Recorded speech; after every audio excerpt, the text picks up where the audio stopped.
Am I the a-hole for making traditional Chinese food for my boyfriend's family? I'm Chinese and love making food that's actually from my culture, which isn't the same as what a lot of Americans consider to be Chinese food. I actually like American-style Chinese food too, but it's not something I grew up eating, and it doesn't feel like something that's really connected to me and my family. I've cooked traditional Chinese food for my boyfriend a few times, and he always said he liked it. Last week, I was meeting his family for the first time for Thanksgiving, and I told my boyfriend to ask them if they wanted me to bring a Chinese dish to have with dinner. He said they would love that. So I spent a bit amount of time deciding what would go well with traditional Thanksgiving food, so I could represent my culture without clashing or seeming like I was trying to impose on their tradition. I decided on a soup because they would already have the turkey and side dishes, and I didn't think something else heavy was necessary. It's a really complicated soup that takes several days of prep for the flavors to fully develop. My father used to make it as an appetizer for Chinese New Year, so it's really special to me and my family, and I was excited to share it. I'd never even made it for my boyfriend before because it's so labor-intensive. My boyfriend was in the apartment all day when I was making the soup and drove both me and the pot to his parents' house, so obviously he knew where I was making. Though when I got there, I realized there had been some sort of horrible miscommunication,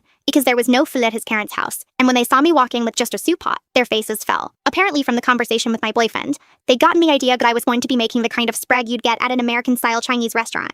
General Tso's chicken, lo mein, all that stuff. And all I had was a pot of very traditional, very spicy Chinese soup. I tried to keep a brave face while I heated up the soup, and my boyfriend scrounged through the pantry for some type of side dish we can have with it. His father started calling pizza places to see if anyone was open. I asked my boyfriend why he hadn't told me that I was supposed to be making a whole dinner, and he told me it was my fault for just bringing soup when I said I was going to make food, but he knew what I was making. He said he thought it was a heavier soup than it was. Once I served it, everyone tried a little and said it was too spicy for them, so I'm the only one who had anything to eat. I felt so bad, and my boyfriend berated me into the car on the way home for not only just making soup, but for making soup that was too spicy for his family. At the time, I thought it was totally my fault, but now that a few days have passed and he's giving me the silent treatment, I feel like he should have communicated to me that they expected me to bring a full meal for them, and that they can't handle spicy food. Am I the a-hole?